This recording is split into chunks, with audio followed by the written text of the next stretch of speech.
Hello friends, मैं कुणाल बर्मन आप सभी का आर्ट ऑफ क्लासेस पर स्वागत करता हूं। आशा करता हूं आप लोग ठीक होंगे। आज हम लोग वीडियो जो करने वाले हैं वो मौर्य वंश के महान शासक अशोक के शिलालेखों के बारे में जानकारी प्राप्त करेंगे। तो अगर आपको ये वीडियो पसंद आए तो लाइक और शेयर अवश्य कर दें, साथ ही साथ सब्सक्राइब भी कर दें। तो चलिए हम लोग वीडियो शुरू करते हैं। हम लोगों ने देखा था अशोक जो बिंदुसार के पुत्र थे, उन्होंने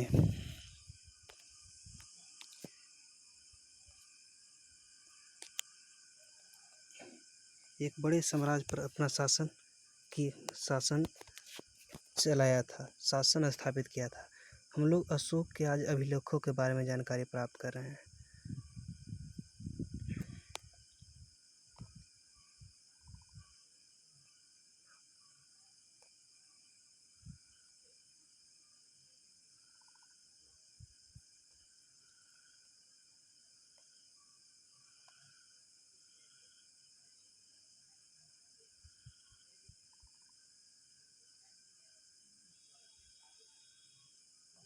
हम लोग आज अशोक के अभिलेख के बारे में चर्चा कर रहे हैं। हम लोग जानते हैं, हम लोग आज पढ़ेंगे अशोक के अभिलेख। जो अशोक के अभिलेख है वो 3 भागों में बांटा गया है। कौन कौन? पहला है शिलालेख,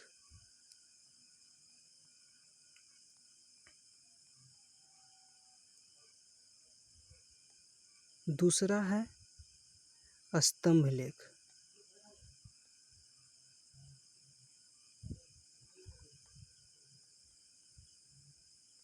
और तीसरा है गुहा लेख।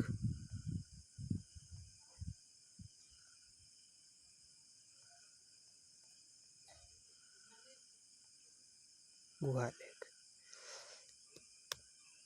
शिलालेख जो है वो शिलाओं पर लिखा गया है।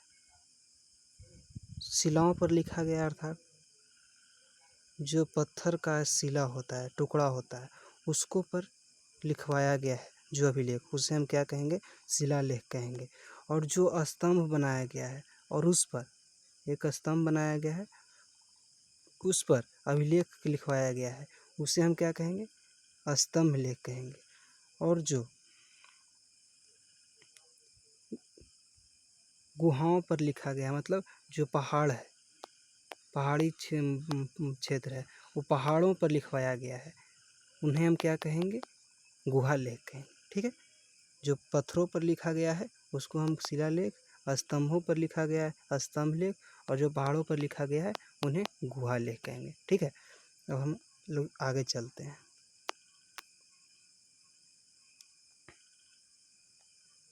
जो आज हम बात किसके बारे में करना है? शिलालेख के बारे में। शिलालेख, अब हमको पता हो गया कि शिलालेख क्या था। शिलालेख जो है वो क्या, किस पर लिखा गया है? पत्थर पर लिखा गया है। ठीक है।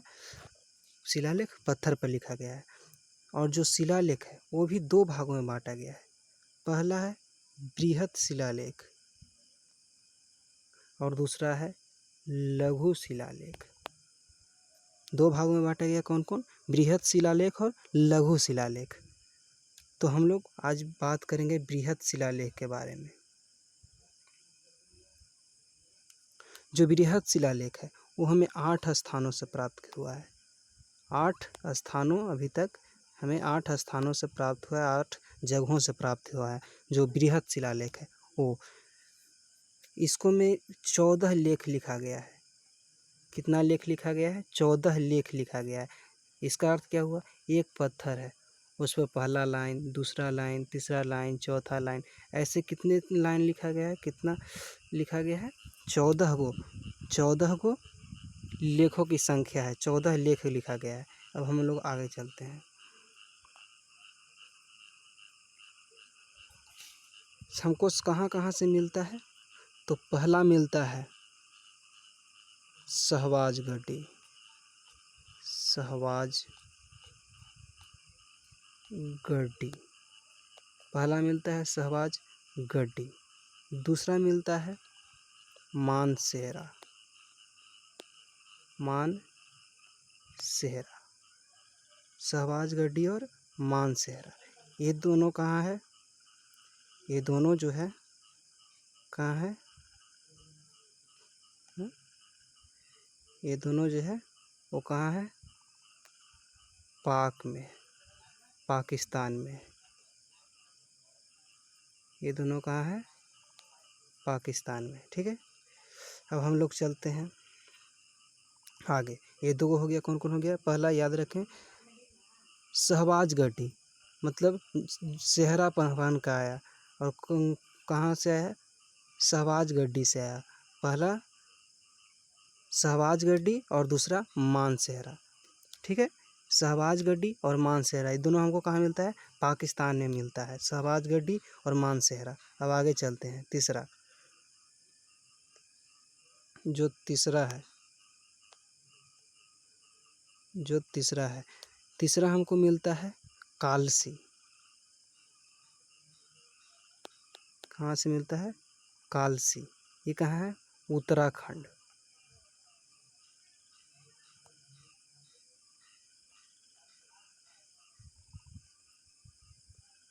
कालसी कहाँ है? उत्तराखंड। कालसी से हमको प्राप्त होता है, कालसी एक स्थान है, कालसी उत्तराखंड से। अगला है थौली। कहाँ है? थौली। कहाँ है थौली? उड़ीसा में। अगला हमको मिलता है कहाँ से? थौली से, जो उड़ीसा में पड़ता है। आगे चलेंगे, जो मानसेहरा हो गया और शहबाज गढ़ी जो पाकिस्तान से। कालसी और थौली, कालसी जो था उत्तराखंड और थौली जो है वो उड़ीसा। अगला है थौली के साथ साथ इसको इसी में कर देख लेते हैं, जोगढ़। जोगढ़ ये कहाँ मिलता है हमको? ये भी उड़ीसा से ही मिलता है, उड़ीसा। पहला मानसेहरा और शहबाज गढ़ी पाकिस्तान, कालसी उत्तराखंड, थौली और जोगढ़ उड़ीसा। आगे चलते हैं,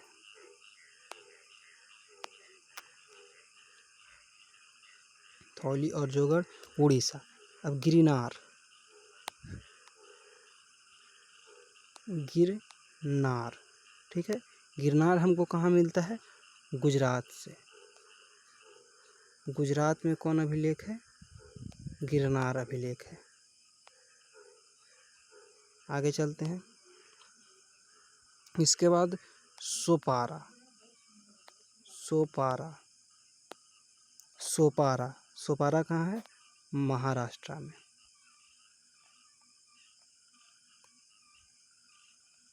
महाराष्ट्र में सोपारा अभिलेख। एरोगुड्डी,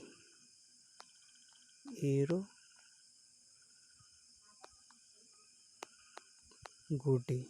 एरोगुड्डी कहाँ है? आंध्र प्रदेश।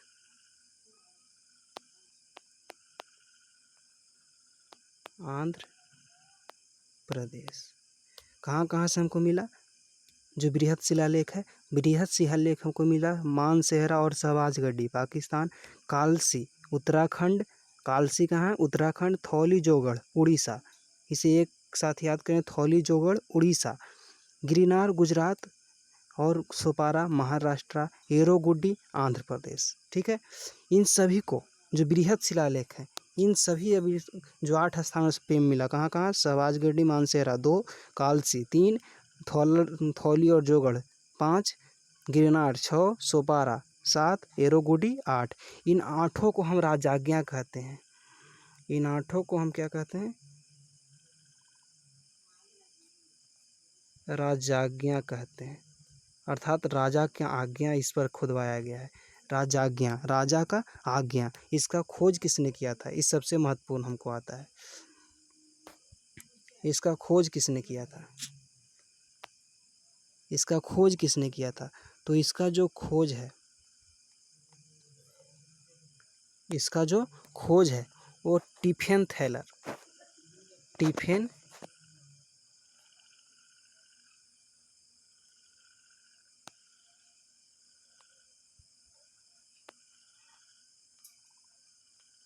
टिफेन सेलर कब किया है? 1750 में। डिफेंस सेलर ने 1750 में किसका खोज किया है? इन जो शिलालेख है, बृहद शिलालेख हैं, उनका खोज किया है, जिसे राजाज्ञा भी कहते हैं। और इसको सबसे बड़ा पढ़ा किसने है? सबसे पहले बार पढ़ा किसने है? इसने पढ़ा किसने है? तो जेम्स प्रिंसेप। जेम्स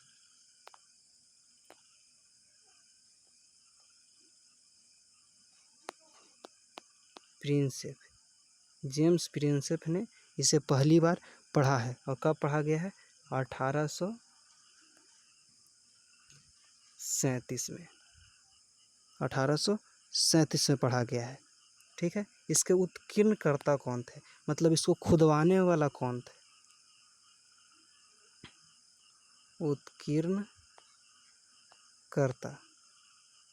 इसके उत्कीर्णकर्ता कौन है?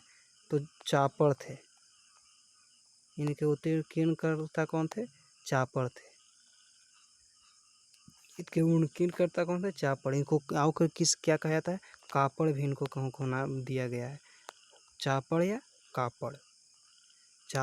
क्या थे? उत्कीर्णकर्ता थे, इनके खोदने वाले थे। इन्हें पढ़ा किसने सबसे पहले बार? James Prinsep. कब? 1837 में। इसका खोज किसने किया? टिफेन थैलर, जो 1750 में खोज किया था। टिफेन थैलर 1750 में खोज किया और जेम्स प्रिंसेप 1837 में पढ़े। तक ऐसा क्यों हुआ? खोज किसी और ने किया, पढ़ा किसी और ने, क्यों हुआ? ये आगे हमको समझ में आ जाएगा धीरे धीरे कि इनको जो लिपि था, वो लिपि जो था वो उस ज़्यादा से ज़्यादा प्राकृत में था। ठीक है। इसके कारण यहाँ को पढ़ने के लिए जो था, भाषा जो था वो प्राकृतिक था, लेकिन लिपि जो था वो ब्राह्मी लिपि में सबसे ज़्यादा खुदवाया गया था। इसके कारण जो थे वो पहले जो लोग थे वो पढ़ नहीं पाते थे, लेकिन बाद में जेम्स प्रिंसेप ने इसे पढ़ने में जेम्स प्रिंसेप ने इसे पहली बार पढ़ा। कब पढ़ा? 1837 को। और इसका खोज किसने किया? टिफेन थैलर में। हमको कहाँ कहाँ से प्राप्त होता है? शहबाजगढ़ी, मानसेहरा, कालसी, थौली, जोगढ़, गिरनार, सोपारा और एरोगुडी से हमको प्राप्त होता है। अब हम लोग चलते हैं आगे।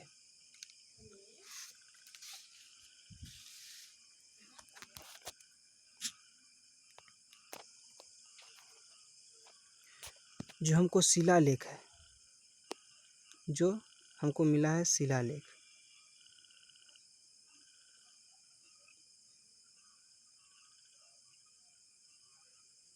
इसको में क्या क्या बात बताया गया है? इन शिलालेख में किन किन बातों की जानकारी दी गई है, इनके बारे में देखेंगे। किन किन बातों की जानकारी दी गई है? जो इस शिलालेख है, इसको में क्या क्या बताया गया है?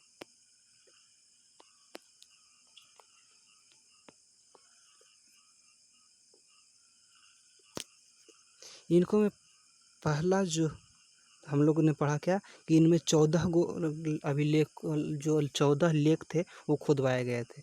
जैसे ये पत्थर है, ये पत्थर पर 14 लेख खुदवाए गए थे।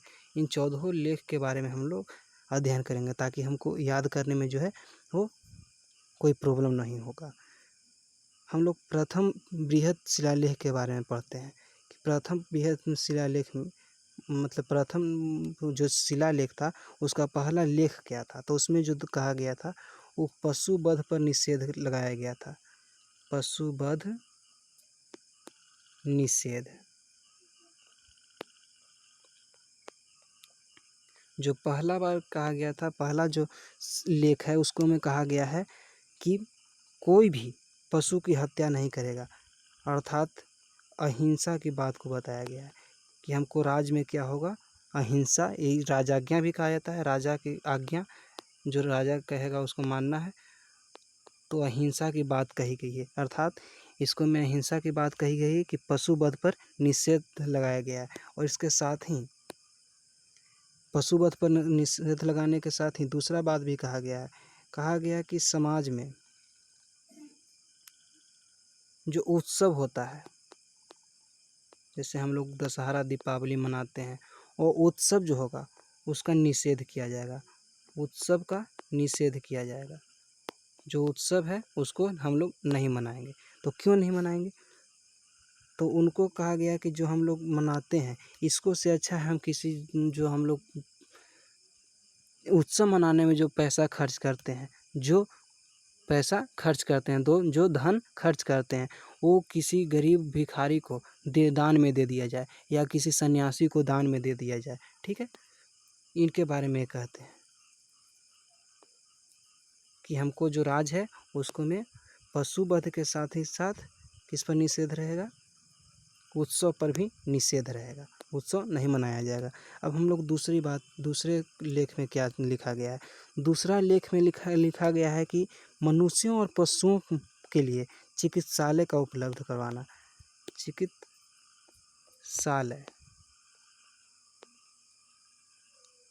जो मनुष्य है और पशु दोनों के लिए चिकित्सालय, जो चिकित्सालय है उसका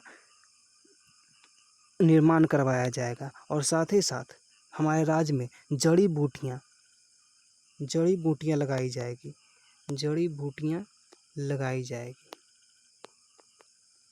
चिकित्सालय के साथ ही साथ जड़ी बूटियाँ भी लगाई जाएगी। अर्थात सब मिलाकर कहो तो इसमें कहा गया कि लोक कल्याणकारी राज्य के बारे में बात किया गया। लोक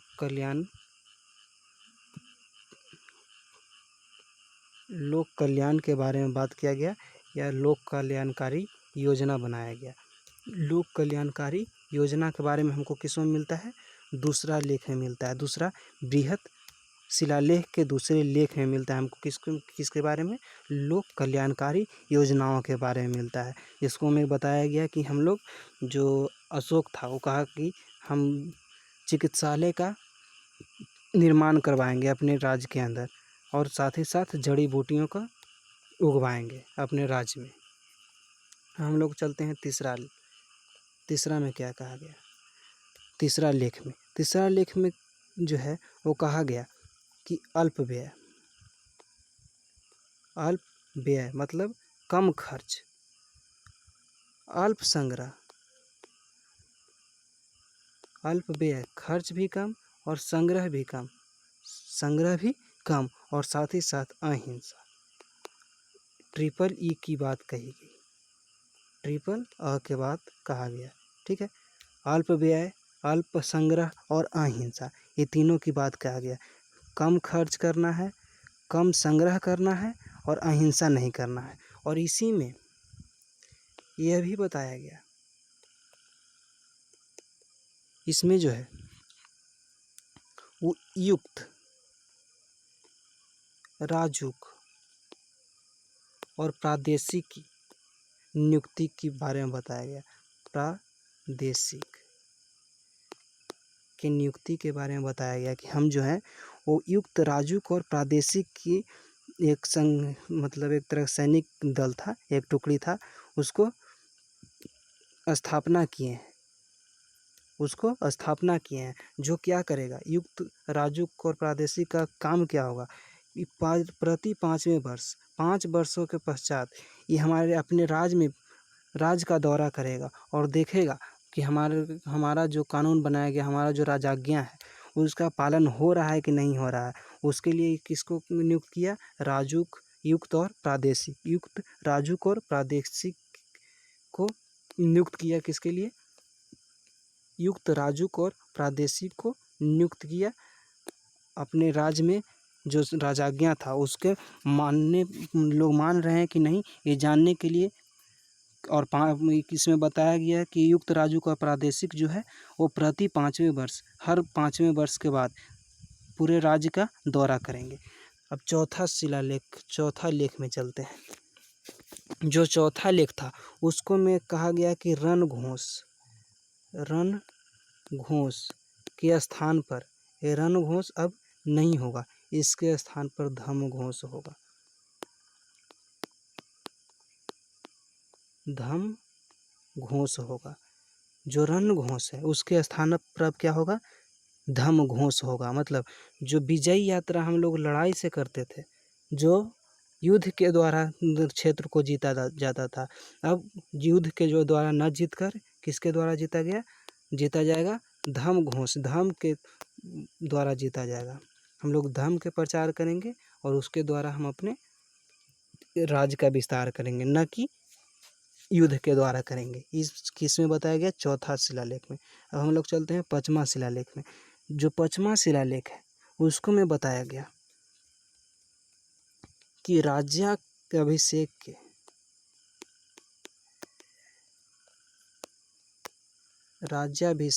जो अशोक का राज्याभिषेक हुआ था, राज तिलक हुआ था, उसके 13वें वर्ष धम्म महामात्रों की स्थापना की गई।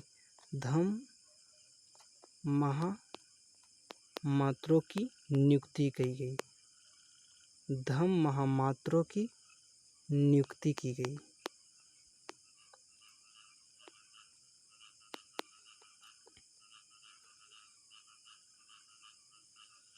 तेरहवें वर्ष क्या किया गया? राज्याभिषेक के 13वें वर्ष क्या किया गया? धम्म महामात्रों की नियुक्ति की गई। इसका कारण क्या था? तो धम्म महामात्रों का काम था धर्म का प्रचार करना। धर्म का प्रचार करना। और धर्म किसका? बौद्ध धर्म नहीं। ये बौद्ध धर्म की बात नहीं कर रहा है। ये जो अपना धर्म है, जो अपना एक अथी बनाया, अपना जो राजाज्ञा है उसका जो है पूरे अपना राज्य में फैलाने का काम किया। किसके द्वारा? धम्म महामात्रों। एक तरह से कहें तो ये अहिंसा पर आधारित था। एक तरह से बौद्ध के जो नियम है उस पर आधारित था। लेकिन इन्होंने जो है वो बौद्ध धर्म को कभी भी किसी पर लादा नहीं। इसने कभी भी यह नहीं कहा कि आपको बौद्ध धर्म अपनाना पड़ेगा। इन्होंने सिर्फ कहा कि आपको राजाज्ञा मानना पड़ेगा, न कि आपको बौद्ध धर्म अपनाना पड़ेगा। ठीक है। तो धम्म महामात्रों की नियुक्ति कब की गई? राज्याभिषेक के 13वें वर्ष बाद धम्म महामात्रों की नियुक्ति की गई, जिसका काम क्या था? धम्म का प्रचार करना। ठीक है, इतना याद रखें। चलिए अब आगे। धम्म महामात्रों का नियुक्ति किया गया किसके लिए? धम्म का प्रचार करने के लिए।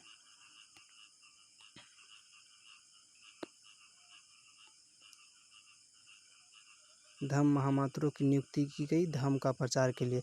ये केवल शिलालेख कितना लेख हो गया? 5वां लेख हो गया था। अब हम लोग चलते हैं छठा लेख में। जो छठा लेख है उसको में कहा गया कि प्रतिवेदक हर क्षण हमको सूचना देंगे। जो प्रतिवेदक हैं, जो देश राज्य के बारे में हम सूचना देते हैं हमको, वो प्रतिवेदक जो है हर क्षण सूचना देंगे। चाहे हम कहीं भी रहें, हम सोने के समय में रहें, हम राज्य में कोई कहीं घूमने जा रहे हैं वहाँ रहें, कहीं भी हम रहें, वहाँ हमको प्रतिवेदक जो है वो राज्य के बारे में सूचना देगा। ऐसे होता है कि कोई राजा कहता है जब हम सो रहे होंगे तो हमको कोई किसी भी कारणवश हमको उठाया नहीं जाएगा। लेकिन इन्होंने कहा कि हर क्षण, चाहे कुछ भी कोई भी समय हो, हमें राज्य के बारे में सूचना देना होगा। इसके बारे में किस लेख में कहा गया है? छठा लेख में कहा गया है कि प्रतिवेदक जो है वो हर क्षण की सूचना हमको देते रहेंगे। हमारे राज्य के बारे में हर क्षण की सूचना हमको देंगे। ये किसमें कहा गया है? छठा शिलालेख में। छठा लेख में, बृहत शिलालेख छठा लेख में कहा गया कि प्रतिवेदक हर क्षण हमें राज्य का सूचना देंगे। अब हम 7वां में चलते हैं। 7वां शिलालेख में बताया गया, इसमें कहा गया कि सभी व्यक्ति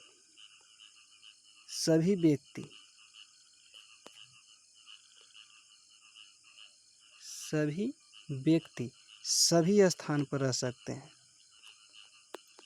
सभी व्यक्ति क्या रहेंगे? सभी स्थान पर रहेंगे। सभी व्यक्ति जो है सभी स्थान पर रहेंगे। मतलब इसका अर्थ हुआ कि कोई हिंदू क्षेत्र है, वहाँ कोई मुस्लिम भी जाकर बस सकता है। कोई मुस्लिम क्षेत्र है, वहाँ कोई हिंदू भी जाकर बस सकता है। कोई भी रोक टोक नहीं रहेगा। इनके धर्म के जो इनके राज्य है उसको में कोई किसी तरह का भेदभाव नहीं होगा। कोई भी व्यक्ति कहीं भी जाकर निवास कर सकता है, वहाँ काम कर सकता है, वो अपना रहन सहन चला सकता है। इसके बारे में किस में कहा गया, 7वां शिलालेख में इसके बारे में बताया गया है। इसके साथ ही साथ इसको में मन का पवित्रता की बात कहा है कि जो मन है उसको पवित्र रखना है, जो मन है उसको पवित्र रखना है, मन को गंदा नहीं होने देना है। इसके बारे में हमको कहाँ किस में कहा गया, 7वां लेख में कहा गया है। अब हम लोग आगे चलते हैं। मन की पवित्रता के साथ साथ क्या कहा गया इसमें, सभी व्यक्ति सभी स्थान पर रह सकते हैं, किसी के लिए कोई रोक टोक नहीं है। ठीक है, अब हम लोग आगे चलते हैं। अब 8वां लेख के बारे में बढ़ते हैं। जो 8वां लेख है उसमें कहा गया है कि आखेट के स्थान पर, आखेट के स्थान पर, आखेट के स्थान पर धम्म यात्रा, धम्म यात्रा, जो आखेट है उसे आज के बाद नहीं करना है। आखेट मतलब जो पहले के राजा महाराजा होते थे वो शिकार पर जाया करते थे कि हम लोग जा रहे हैं, जो शासक होते थे वो शिकार खेलने के लिए जाते थे। तो अशोक ने उसे प्रतिबंधित कर दिया कि आज जो है वो, आज के बाद जो है वो शासक जो होगा वो आखेट पर नहीं जाएगा। वो कहाँ क्या करेगा, अपने धर्म के प्रचार के लिए अपने राज्य में घूमेगा, अपने धर्म यात्रा के लिए अपने राज्य में घूमेगा, न कि वो क्या कहाँ जाएगा, आखेट में जाएगा, आखेट पर जाएगा। आखेट पर जाने के लिए प्रतिबंध कर दिया गया। ठीक है, और कहाँ जाने के लिए कहा गया, अपने राज्य में धम्म यात्रा पर जाने के लिए कहा गया। और हमको इसी में पता चलता है कि इन्होंने 10वें वर्ष कब, राज्याभिषेक के 10वें वर्ष इन्होंने कहाँ की यात्रा की थी, गया की यात्रा की थी। राज्याभिषेक के 10वें वर्ष गया की यात्रा की थी और 20वें वर्ष लुम्बिनी की यात्रा की थी। गौतम बुद्ध की जन्मस्थली नेपाल में लुम्बिनी की यात्रा की थी। अब हम लोग चलेंगे 9वां लेख के बारे में। इसमें क्या कहा गया कि आखेट के स्थान पर कहाँ जाएगा शासक, जो शासक हैं वो कहाँ जाएंगे, आखेट के स्थान पर धम्म यात्रा पर जाएंगे। ये किस में कहा गया, 8वां में। अब हम 9वां में चलते हैं। जो 9वां है उसको में कहा गया कि मंगलाचरण के स्थान पर धम्म आचरण, मंगलाचरण के स्थान पर, मंगलाचरण के स्थान पर धम्माचरण, धम्माचरण। ठीक है, मंगलाचरण के नहीं है अब करना है, अब धम्माचरण का करना है। धम्माचरण का मतलब क्या होता है, धम्माचरण के मतलब होता है दान देना। जो सन्यासी हैं उन्हें दान देना, और जो बड़े बुजुर्ग हैं, जो आपके माता पिता हैं, उनकी सेवा करना, ये किस में आता है, धम्माचरण में। कि मंगलाचरण, अब हमको पूजा पाठ से दूर रहना है, हमको क्या करना है, सन्यासी है, भिखारी है, उसको हमको दान देना है और अपने माता पिता, अपने बुजुर्गों की सेवा करना है। धम्माचरण की जगह पर, मंगलाचरण की जगह पर धम्माचरण, इस किसको बताया गया, 9वां लेख में बताया गया। धम्माचरण की जगह पर, मंगलाचरण की जगह पर धम्माचरण। अब हम लोग चलते हैं आगे। जो 10वां शिलालेख है, 10वां लेख है, उसमें चलते हैं कि 10वां लेख में क्या कहा गया है। तो 10वां लेख में कहा गया है, इसमें आप सब जगह घूम चुके हैं, आप सब कार्य कर चुके हैं। आखेट के स्थान पर आप जो थे वो धम्म यात्रा करवा दिए, मंगलाचरण के स्थान पर धम्माचरण करवा दिए, धम्म महामात्रों की नियुक्ति करवा दिए। 5वां शिलालेख में आपने बताया कि हमने धम्म महामात्रों की नियुक्ति करवा दी, जो हम क्या करेंगे, धर्म का प्रचार करेंगे। 13वें वर्ष आपने धम्म महामात्रों की नियुक्ति की थी। आपने बताया कि हमने लोक कल्याणकारी योजना के अंतर्गत चिकित्सालय खोलने के लिए चिकित्सालय का निर्माण किया, जड़ी बूटियाँ उगाई अपने राज्य क्षेत्र में, पशु वध पर निषेध कर दिया। इन सभी रण घोष जो था उसके स्थान पर हमने धम्म घोष किया। इस सब जो था, इस सब के बारे में आपने बात की। और 10वां में आपने आकर कह दिया कि बस अब हम लोग क्या करेंगे, इसमें जो बताया गया वो कहा गया धम्म की व्याख्या। इसमें क्या किया गया कि धम्म की व्याख्या, कि धम्म क्या है। जो 10 पिछला जो 10 शिलालेख, जो 10 लेख है पिछला, उस सभी का संकलन करके एक धम्म का व्याख्या किया गया कि हमें हिंसा से दूर हिंसा से दूर रहना है, अहिंसा को अपनाना है, मंगलाचरण के स्थान पर धम्माचरण के करना है, स्थापना करना है, रणघोष के स्थान पर धम्म घोष करना है। ये सब के बारे में आपने सभी बातों को आपने जिक्र किया, धम्म की व्याख्या की, किसमें? 10वें लेख में। तो आपको याद रखना है 10वें लेख में इन्होंने धम्म की व्याख्या की है। और 11वें में आपने क्या किया? 11वें में आपने किया, इसमें आपने कहा कि दान देना सर्वोत्तम दान है, और दान देने की बात कही, दान देने की बात कही, दान देने की बात कही। और क्या कहा कि धम्म दान जो होता है वो सर्वोत्तम दान होता है। धम्म दान क्या है? सर्वोत्तम दान है, सर्वोत्तम दान है। मतलब सन्यासियों को दान देना जो है वो सबसे बड़ा दान है। ये आपने किस में कहा? आपने कहा 11वें लेख में कहा, दान देने की बात कही है, किसमें? 11वें में। और धम्म दान को आपने सर्वोत्तम दान कहा है। और 12वें में चलते हैं कि 12वें में आपने क्या कहा। तो 12वें में आपने कहा है धार्मिक सहिष्णुता की बात कही है, धार्मिक सहिष्णुता। इन्होंने कहा कि हमारे राज्य में किसी भी धर्म को बढ़ावा नहीं मिलेगा, हमारे राज्य में किसी भी धर्म को एक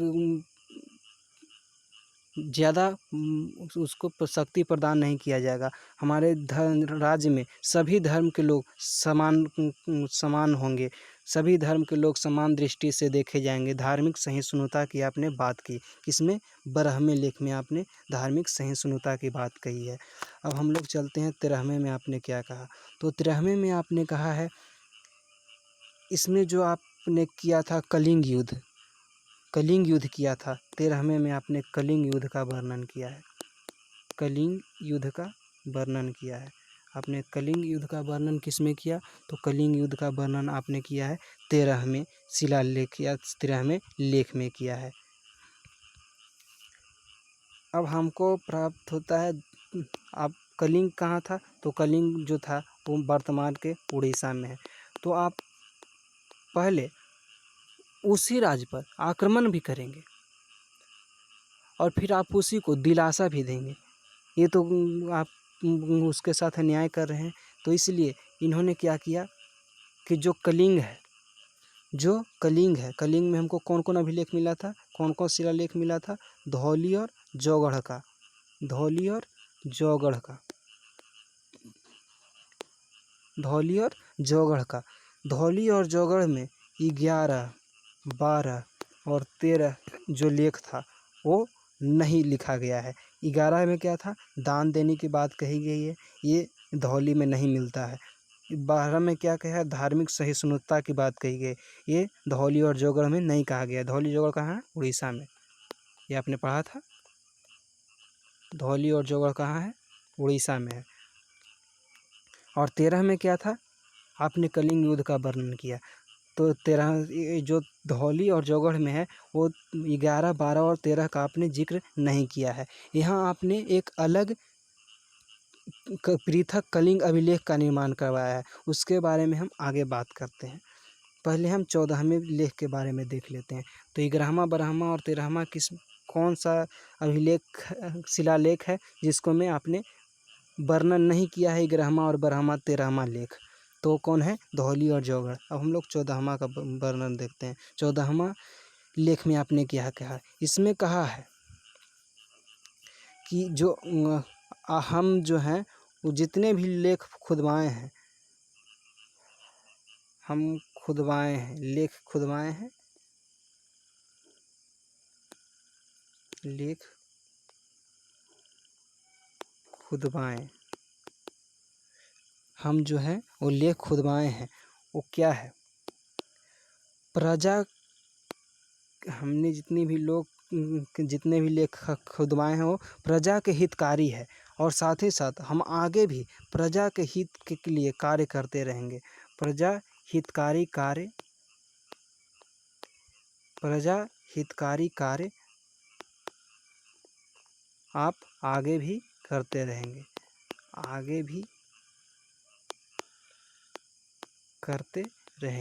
ये अशोक ने कहा कि हमने अभी तक बहुत सारा प्रजा हितकारी कार्य किए हैं और हम आगे भी प्रजा हितकारी कार्य करते रहेंगे। इसके बारे में आपने किस में वर्णन किया है? आपने 14वें लेख में वर्णन किया है कि हम प्रजा हितकारी कार्य कर रहे हैं और आगे भी करते रहेंगे। अब हमने पढ़ा था धौली और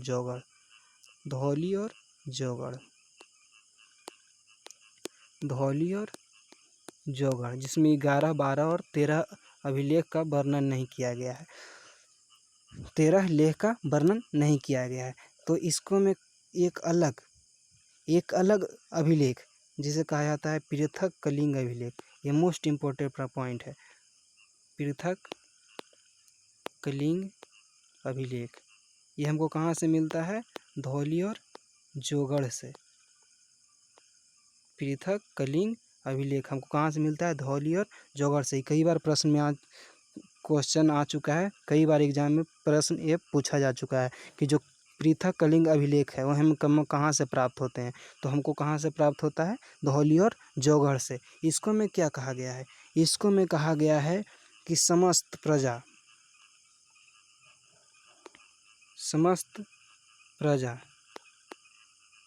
मेरी संतान है,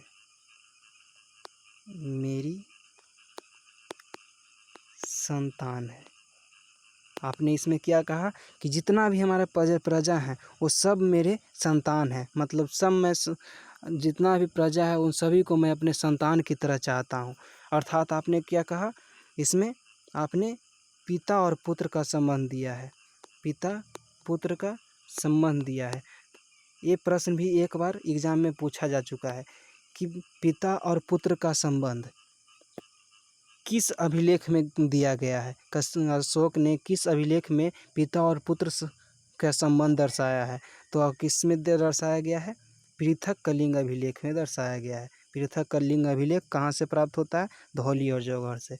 आज का वीडियो यहीं समाप्त करते हैं। कल हम लोग बात करेंगे लघु शिलालेख के बारे में। हमने बृहद शिलालेख देख लिया, क्या क्या दिखा।